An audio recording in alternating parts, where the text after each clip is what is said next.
साथियों, आपने देखा होगा जो लोग गुटखे खाते हैं, जैसे दिलबाग, पान पराग या अन्य तरह के और गुटखे मार्केट में उपलब्ध हैं, या बीड़ी सिगरेट की जो डब्बियां हैं, पैकेट हैं, उन पर एक लिखा होता है सरकार की तरफ से वैधानिक चेतावनी, और उसके तहत एक डरावना सा बड़ा खतरनाक फोटो बना होता है और उस पर लिखा होता है कि यदि आपने इसका सेवन किया तो आपको मुंह और गले का कैंसर हो सकता है।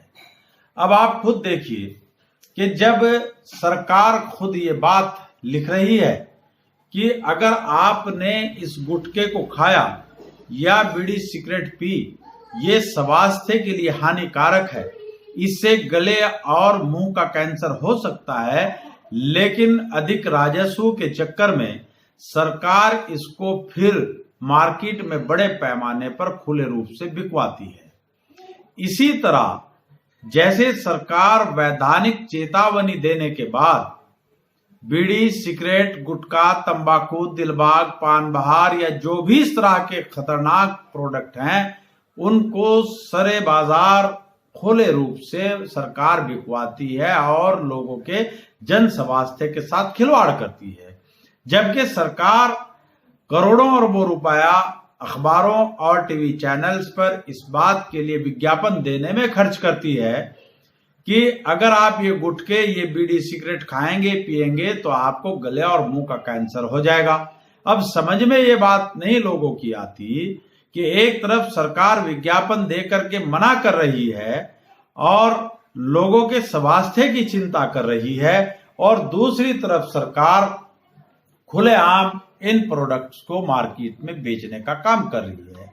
इसी तरह की बात कल हमें देखने को मिली। जो कोरोना वायरस की वैश्विक महामारी चल रही है, इस वैश्विक महामारी के चलते दुनिया सहित भारत में भी लॉकडाउन है और भारत की करोड़ों जनता घरों में रहने को कैद है। ऐसे में लॉकडाउन 3 पूरा होने वाला है और लॉकडाउन 4 का भविष्य क्या होगा, इसको लेकर कल भारत के प्रधानमंत्री माननीय नरेंद्र मोदी जी टीवी पर देश की जनता के सामने प्रकट हुए और उन्होंने अपने बीते 6 वर्षों की उपलब्धियों का गुणगान करते हुए सिर्फ अभी इतना कहा कि आत्मनिर्भरता के साथ जीवन जियो और आत्मनिर्भर बनने की दिशा में कदम बढ़ाएं। और उन्होंने कहा कि लॉकडाउन 4 नए रंग रूप में होगा। अभी इसकी घोषणा नहीं की। उन्होंने बताया कि 18 मई से पहले लॉकडाउन 4 किस रंग रूप में होगा, इसकी जानकारी हम आपको दे देंगे। साथियों, प्रधानमंत्री के इस राष्ट्र के नाम संबोधन के बाद भारत के गृह मंत्री माननीय अमित शाह जी ने एक ट्वीट किया और ट्वीट कर उन्होंने जो कुछ लिखा मैं वो पढ़कर आपको सुनाता हूं। भारत के गृह मंत्री कहते हैं कि मैं देश की जनता से अपील करता हूं कि आप देश में बने उत्पादों को अधिक से अधिक उपयोग में लाएं, वह अन्य लोगों को भी इसके प्रति प्रोत्साहित करें। हर भारतीय अगर भारत में बने उत्पादों, स्वदेशी का उपयोग करने का संकल्प ले तो 5 वर्षों में देश का लोकतंत्र आत्मनिर्भर बन सकता है, ऐसा भारत के गृह मंत्री माननीय अमित शाह जी ट्वीट करके कहते हैं। साथियों, अब सवाल ये उठता है कि जो विदेशी ब्रांड भारत की धरती पर आते हैं या भारत की मार्केट में आते हैं, इन विदेशी ब्रांड को लाता कौन है? क्या एडवोकेट इंतखाब आजाद लाते हैं? क्या कोई रिक्शा चालक लाता है? क्या ठेली फड़ी वाला मजदूर लाता है? या भारत का किसान इसको लेकर के आता है? ये सरकारी नीतियों के तहत ही भारत की धरती पर आते हैं। माननीय अमित शाह जी पिछले 6 वर्षों से भारत की सत्ता व्यवस्था, भारत का पूरा सिस्टम आपके दिशा निर्देशों के अधीन चलता है। ऐसे में आप कैबिनेट में, संसद के अंदर आप प्रस्ताव पास करिए कि भारत की धरती पर ऐसा कोई भी विदेशी प्रोडक्ट नहीं आएगा और भारत के लोग लोकल प्रोडक्ट का ही इस्तेमाल करेंगे ताकि भारत आत्मनिर्भर हो सके। माननीय अमित शाह जी, आपने तो वो काम कर दिया कि गुटखे के ऊपर लिख दिया वैधानिक चेतावनी, एक फोटो बना दिया और लिख दिया कि ये खाना पीना स्वास्थ्य के लिए हानिकारक है और इससे कैंसर हो सकता है। इसी तरह आपने आत्मनिर्भरता वाली और स्वदेशी प्रोडक्ट की बात को भारत की जनता के साथ शेयर की है। यानी आप विदेशी प्रोडक्ट अपनी सरकारी नीतियों के तहत देश में मंगाएंगे और भारत की जनता से आप कहेंगे कि इसका इस्तेमाल ना करें, आप अपना लोकल प्रोडक्ट तैयार करके उसको मार्केट में लाएं और भारत को आत्मनिर्भर बनाएं। माननीय अमित शाह जी, आप कुछ भी कर लें, कितनी भी उछल कूद कर लें, भारत आत्मनिर्भर नहीं होगा, क्योंकि आपकी नीतियां बहुजन विरोधी हैं, राष्ट्र विरोधी हैं। अगर आप भारत को विश्व गुरु बनाना चाहते हैं, भारत की 130 करोड़ जनता को उसके हक अधिकार देना चाहते हैं, तो आपको याद होना चाहिए कि दुनिया का सर्वोत्तम संविधान वर्ल्ड इंसाइक्लोपीडिया बाबा साहब डॉक्टर भीमराव अंबेडकर ने भारत को दिया है और उसके अंदर व्यवस्था दी है कि समानता, स्वतंत्रता, न्याय और बंधुता।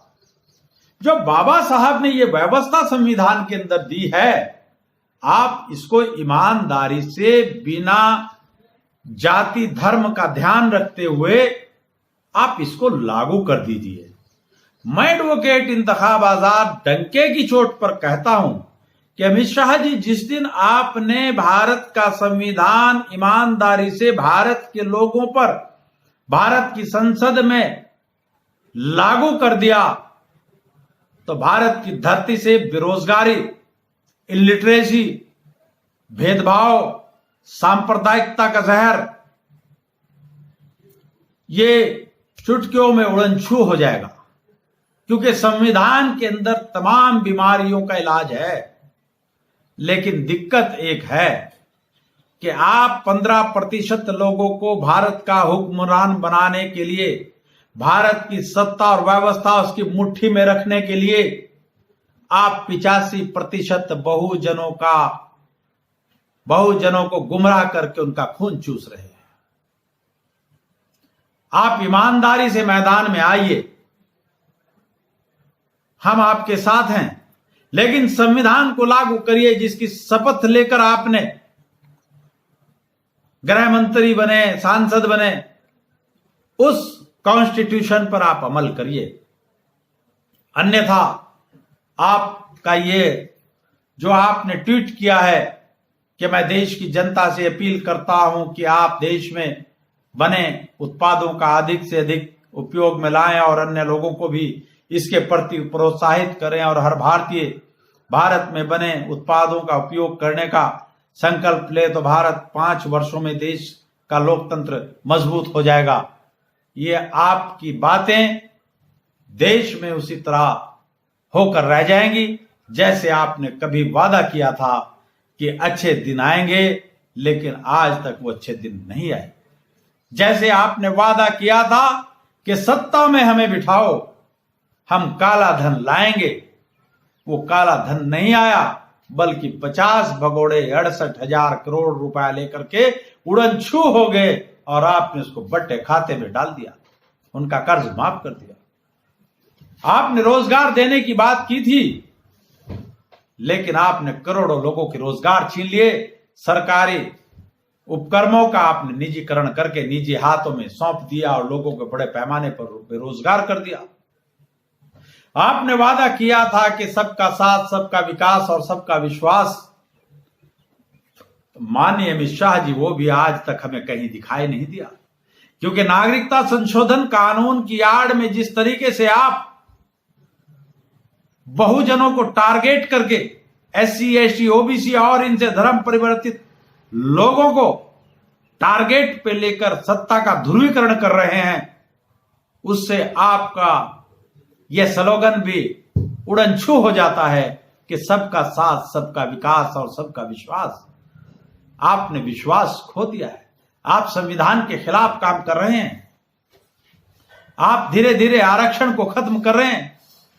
बाबा साहब डॉक्टर भीमराव अंबेडकर ने श्रमिकों के उत्थान के लिए, कामगारों के उत्थान के लिए मजदूरों को बेहतर जिंदगी देने के लिए जो व्यवस्था उन्होंने दी थी, अभी कोरोना वायरस की महामारी के चलते इसी बीच उत्तर प्रदेश के अंदर आपके मुख्यमंत्री ने उन श्रमिकों से मुतालिक कानूनों को एक झटके में खत्म कर दिया। अब जो नया मजदूर आएगा, जो नए उद्योग धंधे लगेंगे, वो मजदूरों को अपने हिसाब से उनका खून चूसेंगे। उसका कान पकड़ा और बाहर निकाल दिया, जब चाहे अंदर ले लिया, जब चाहे बाहर निकाल दिया। 8 घंटे की व्यवस्था बाबा साहब ने दी थी, लेकिन आपने वो खत्म करके 12 घंटे की कर दी।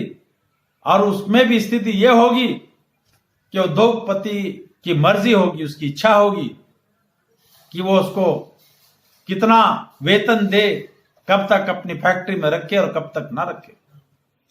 तो मैं आपसे यही मांग करता हूं, माननीय अमित शाह जी, आप बहुत अच्छे इंसान हैं कि आप भारत को अगर विश्व गुरु बनाना चाहते हैं, भारत की तमाम समस्याओं का समाधान चाहते हैं, तो ईमानदारी से एक बार रात को लेटकर आत्मचिंतन करें और भारत का जो संविधान है, समानता, स्वतंत्रता, न्याय और बंधुता पर आधारित, उसको ईमानदारी से, जिसकी संख्या जितनी भारी, उसकी सत्ता और व्यवस्था में उतनी हिस्सेदारी के पैटर्न पर लागू कर दीजिए। भारत विश्व गुरु बन जाएगा। साथियों, आपने मुझे ध्यानपूर्वक सुना, उसके लिए आपका बहुत बहुत धन्यवाद। जय भीम, जय भारत, जय मूल निवासी।